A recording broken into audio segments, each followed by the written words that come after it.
রাধে রাধে বন্ধুরা, কেমন আছো তোমরা সবাই? আশা করি অনেক ভালো আছো। আমরাও কিন্তু ভগবানের কৃপায় ভালোই আছি। আমার নতুন আরেকটি নতুন ব্লগে তোমাদের সবাইকে জানাই অনেক ভালোবাসা, অনেক স্বাগত। প্লিজ এখন যারা ভিডিওটি দেখা শুরু করেছো তারা একটা লাইক করে কিন্তু ভিডিওটি কন্টিনিউ করো। সকালে কিন্তু ফ্রেশ হয়ে স্নান করে তুলসীজি, সূর্য দেবতা, জ মানে সবাইকে জল অর্পণ করা হয়ে গেছে। এখন ভগবানের নাম নিয়ে ভগবানকে প্রণাম করে তারপরে কিন্তু দিনের শুরুটা করছি। আর ভগবানের নাম নিয়ে দিনের শুরু করলে দেখবে দিনটা কিন্তু খুবই ভালো যায়।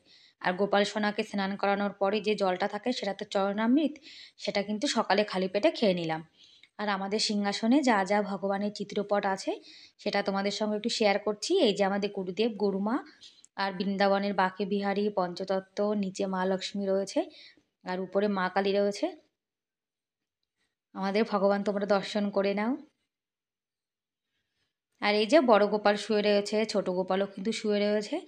আর শীতকাল তো, যার জন্য কিন্তু বাচ্চা কাচ্চা দেখবে অনেকক্ষণ পর্যন্ত কিন্তু শুয়ে থাকে। বাচ্চারা শীতকালে জানো তো একদম কিন্তু কম্বল ছেড়ে উঠতে চায় না। আমাদের বড়দের তাই কিন্তু ঘুম থেকে উঠতে ইচ্ছা করে না, আর এরা কোথায় ছোট মানুষ।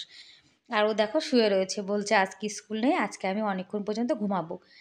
তা ছোট গোপালকে তো ডেকে ডেকে তুলে দিচ্ছে ছোট গোপালের পাপা, আর আমি ফোনে ভিডিও বানাচ্ছি, তা বলছে তোমার ফোনের লাইট কিন্তু গোপাল সোনার চোখে পড়ছে, তুমি লাইট বন্ধ করে দাও। আর বড় গোপালও কিন্তু আমাকে বকছে যে তোমার জন্যে ভাইয়ার চোখে কিন্তু আলো লাগছে, যার জন্য আমি কিন্তু ভিডিওটা আর বানাইনি। আর আমাদের গোপাল সোনাও কিন্তু ঘুম থেকে উঠে পড়েছে, আর বড় গোপাল একদমই উঠতে চাইছে না। তারপরে রাত্রিরে যে বাসনগুলো ধুয়ে রেখেছিলাম সেগুলো এখন জায়গার জিনিস জায়গাতে রেখে দিচ্ছি। আর রাত্রিরে বাসনগুলো ধুয়ে রেখে দিলে কিন্তু সকালে ঠান্ডায় জানো তো আর মানে জলে হাত দিতেই ইচ্ছা করে না। তা না হলে ট্যাঙ্কির জল এতটা ঠান্ডা হয়ে থাকে জানো তো, একদম কিন্তু ইচ্ছা করে না যে সকালে আমি জলে হাত দিই। কিন্তু কি করব বলো, জলে তো হাত দিতেই হবে। আর আমাদের মেয়ে মহিলাদের ঠান্ডা লাগুক আর যাই লাগুক, কাজ বাজ কিন্তু করতেই হবে, কাজ কিন্তু থেমে থাকে না। আর একার সংসার, একার সংসারে যদি কাজগুলো আমরা না করি তাহলে কেই বা করবে। আর কাজগুলো কিন্তু সব পড়েই থাকবে, যার জন্য কিন্তু সব গুছিয়ে গাছিয়ে রেখে দিচ্ছি। আর এই যে ছেলের স্কুলে যে লাঞ্চ বক্সগুলো আগের দিন ধুয়ে দিয়েছিলাম সেগুলো সব জল ঝরে গেছে, এখন ঢাকনা দিয়ে ঢেকে রেখে দিচ্ছি। আমার ছোট রান্নাঘরে আমি যেভাবে মানে গুছিয়ে গাছিয়ে রাখি সেটাই তোমাদের সঙ্গে একটু শেয়ার করছি। আর রান্নাঘর গোছানো গাছানো থাকলে দেখবে রান্না করতেও কিন্তু মন চায়। উনুনটা নিচে নিয়ে এসেছি, বারবার সিঁড়িতে না একদম উপরে যেতে ইচ্ছা করে না, যার জন্য নিচেই রেখে দিয়েছি। আর এদিকে আজকে নিরামিষ, আদা জিরে আর কাঁচা লঙ্কা বাটা দিয়ে মানে দম আলু করবো, আমার গোপাল সোনাও তো খাবে। আর আদা জিরে বাটা দিয়ে কিন্তু দম আলুটা খেতে খুবই ভালো লাগে। আদা জিরে শুকনো মানে কাঁচা লঙ্কা, শুকনো লঙ্কা যাই দাও না কেন, পরে একটু ধনে পাতা আর একটু গরম মশলা ছড়িয়ে দিলে কিন্তু দম আলু খেতে খুবই টেস্টি লাগে। আর এই যে শীতকাল চলে এসছে, এখন কিন্তু বেশিরভাগ দিন আমাদের বাড়িতে দম আলু হবে, কেননা আমার ছেলে জানো তো দম আলু খুবই ভালোবাসে। আর এই যে কষা দম আলু আলুগুলো ওর জন্য তুলে রেখে দিচ্ছি।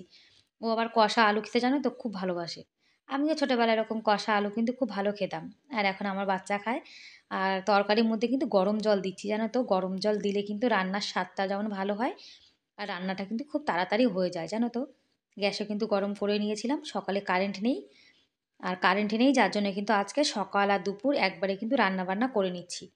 আর একটুখানি কাঁচা মানে ধনিয়া পাতা ছড়িয়ে দিলাম। আজকে মানে সকালে ভাত রান্না করে নেবো একেবারে, সকালে দুপুর দুবেলা হয়ে যাবে। আর আমি আর আমার বর রুটি খাবো, কেননা আমার বাচ্চা জানো তো একদম রুটি খেতে চায় না। দুই বাচ্চার জন্য ভাত করেছি আর আমরা রুটি খাবো। আর দুপুরে কিন্তু দম আলু দিয়ে আমাদের হয়ে যাবে। একটু ভাজা মশলাও ছড়িয়ে দিলাম। আর নিরামিষের মধ্যে কিন্তু একটু ভাজা গরম মশলা দিলে কিন্তু খেতে খুবই টেস্টি লাগে। আর বাড়িতে গোপাল সোনা থাকলে কিন্তু সব কিছু নিরামিষই করতে হয়, কেননা আমরা যদি খাই আর গোপাল সোনাকে না দিই তাহলে কি ভালো লাগে তোমরাই বলো। তারপরে কড়াইটা ধুয়ে নিয়ে চলে এসেছি, এখন একটু বেগুন ভাজা করব। বেগুন ভাজা আমার দুই বাচ্চা খুব ভালো খায়, মানে বাচ্চারা যা ভালো খায় সেগুলোই কিন্তু বেশিরভাগ রান্না করি আমি। মানে আমার বাচ্চা যেগুলো ভালো খায় সেগুলো রান্না করলে কিন্তু মানে ও পেট ভরে ভাত খায়। আর ওর মনের মতো যদি কিছু রান্না না করি তাহলে জানো তো একদমই খেতে চায় না। আর আমার ছেলে এমন, ও মানে ওর যে জিনিস ভালো না লাগে সেগুলো রান্না করলে একদমই খেতে চায় না। আর এই যে বাচ্চা স্নান করে চলে এসছে, এসে এখন হনুমান চালিসার পাঠ করছে। আমি কিন্তু আমার ছেলেকে শিখিয়েছি স্কুল ছুটি থাকলে হনুমান চালিসা, গীতা প্রত্যেক দিনই কিন্তু আমার সোনা পাঠ করে জানো তো। नाही जल्दी लाधी गए अचरज नाही। होत न आज्ञा बिनु पैसारे, सब सुख लहे तुम्हारी शरणा, तुम रक्षक काहू को डरना। कापे तीनों लोक हाकते कापे, भूत पिशाच निकट नहीं आवे, महावीर जब न हरे सब पीरा, जब तेरी अंतर हनुमत वीरा, होए मन क्रम चंद्र जो लावे, सब पर राम तपस्वी राजा, तिनके काज। আর এদিকে ভাত হয়ে গেছে, বেগুন ভাজা, তারপরে এই যে দম আলু। আর এখন গোপাল সোনার থালি কিন্তু তৈরি করে দিয়েছি, এখন আমার গোপাল সোনাকে সেবা দেব। তুলসী পাতা ছাড়া কিন্তু গোপাল সোনার ভোগ লাগে না, যার জন্য কিন্তু তুলসী পাতা দিয়ে দিয়েছি। আর এই যে আমার ছোট্ট সোনা স্নান করে বসে রয়েছে, এখন কিন্তু সেবা করবে।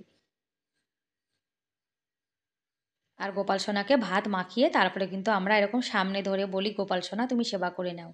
আর আমাদের গোপাল সোনা তোমাদের কেমন লাগলো তোমরা কিন্তু কমেন্ট করে অবশ্যই জানিও। আর ভালো লাগলে প্লিজ এটা লাইক করে দিও।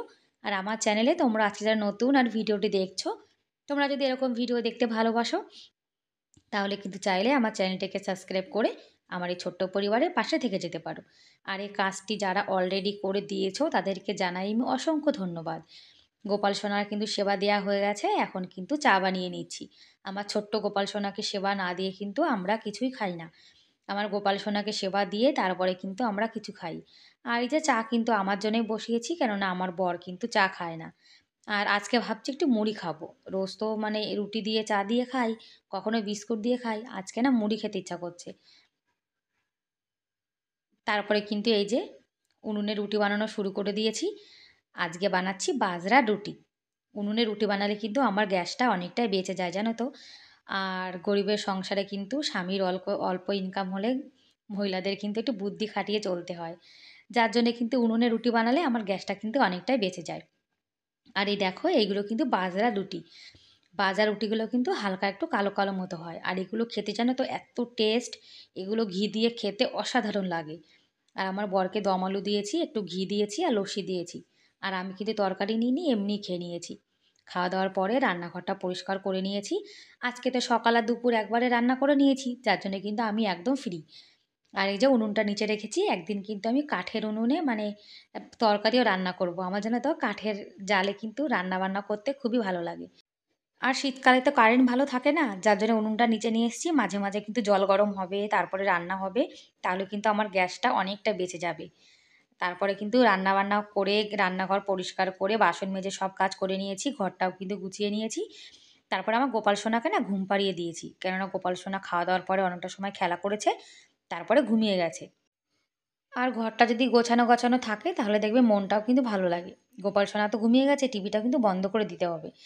আর কম্বল দিয়ে দিয়েছি, কেননা আমাদের এখানে কিন্তু খুব শীত পড়েছে, কম্বল ছাড়া একদমই হয় না।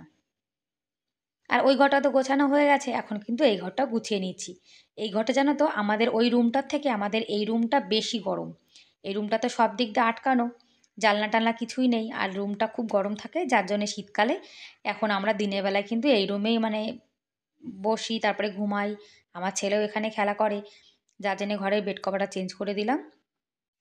রুমে কেউ থাকুক কিংবা না থাকুক তবুও কিন্তু ঘরবাড়ি পরিষ্কার পরিচ্ছন্ন করে রাখতে হয়।